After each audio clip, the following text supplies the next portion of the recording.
大家好，欢迎光临小学生学电脑。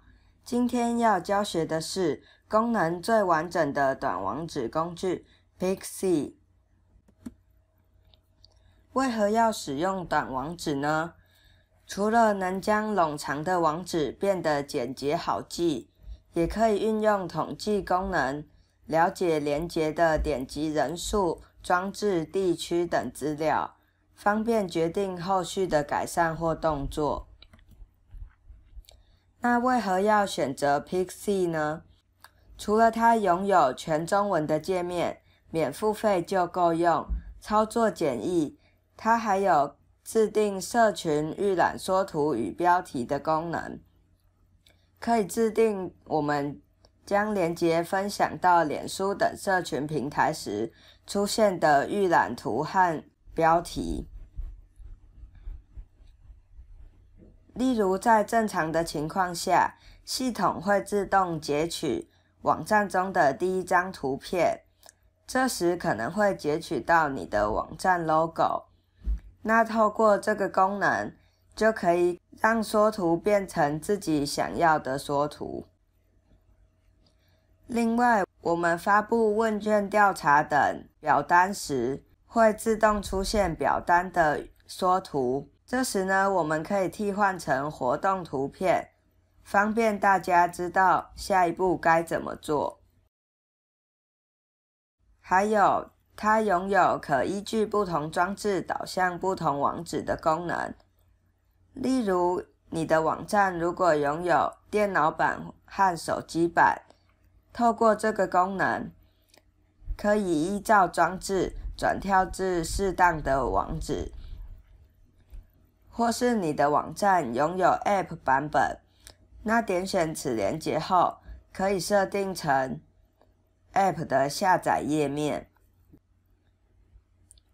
最后，它还有附加电子名片的功能，让人们只要连接至一个网页，就可以从这里找到多个社群平台的连结，非常方便。那这支影片呢，会分成4个段落。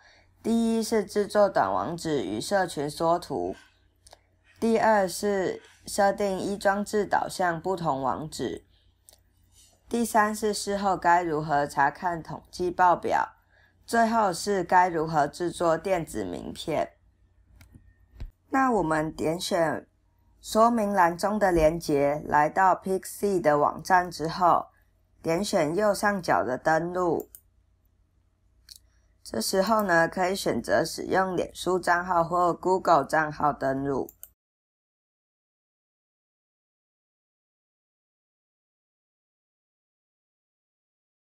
这时我们需要同意使用条款。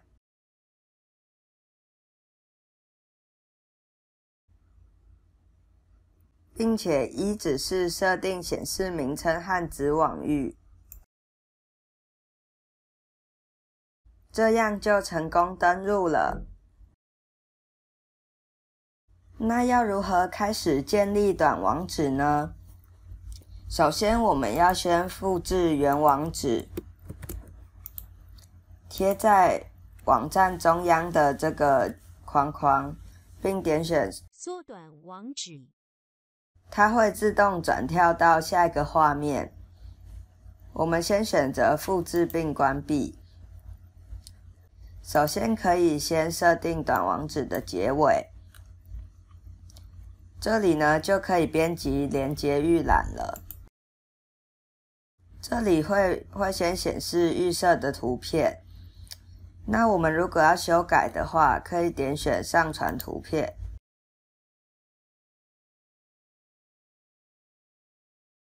并且移动缩放这个封面图。如果喜欢的话，也可以添加一点滤镜。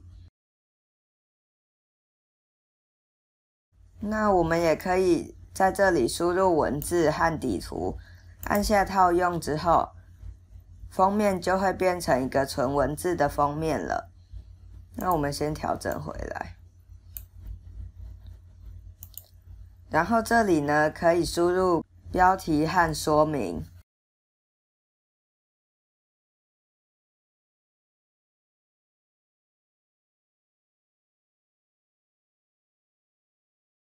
这边都设定完成之后，按下确认。这样设定就完成了。接下来要教学如何制作依据不同装置导向不同连结的这个短网址。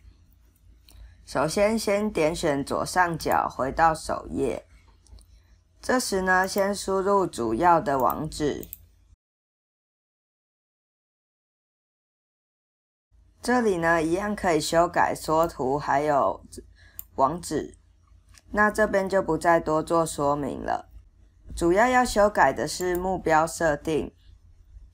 预设转址呢，就是如果不是下方设定的其他装置的话，就会导向这一个网址。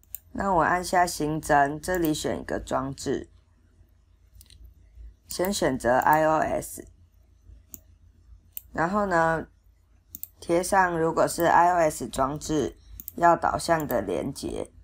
我们以 Google App 的下载网页为示范，按下确认。那这里如果设定错误可以按删除，那我们要再新增一个。这里呢，以 Google Play 一样是 Google 的 App 的下载网页为例。那都设定好了之后呢，按结束编辑。那么我们就实际点入网址看看吧。点选复制短网址，这样就会连线至我们设定的网页了。那如果使用手机点击的话，也会出现对应的下载网页哦。那么我们事后该如何查看统计报表呢？我们只要在后台的连结清单中找到成效分析的这个连结，它会导向新的一个分页。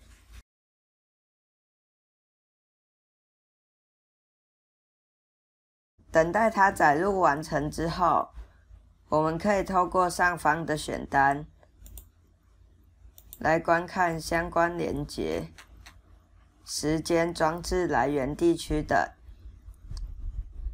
那相关连结与时间会因为时间还有资料不足的关系没有办法显示。那装置呢，就可以看到这个手机和电脑的比例。那这里也可以下载图片。来源的话会显示说是从哪里导向这个短网址的。那地区的部分呢，这里我们可以选择台湾。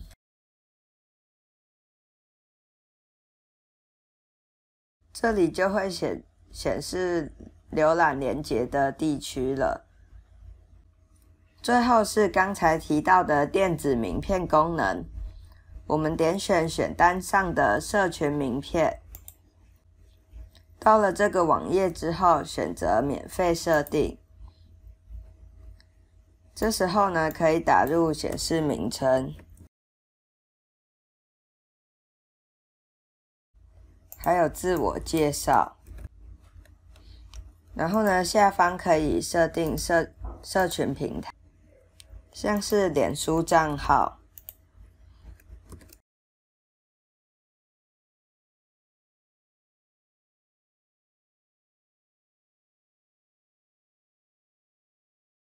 还有 YouTube 等。那这边呢，也可以修改这里的标题，也可以调整上下。还有最重要的，我们可以上传一张大头贴。完成之后按下发布，勾选同意条款之后按下确定。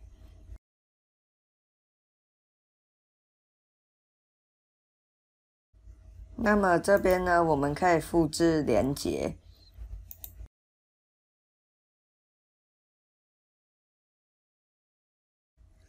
那么我们的社群名片就完成了。那么我们这次影片就到这里，请记得按赞、订阅、开启小铃铛，拜拜。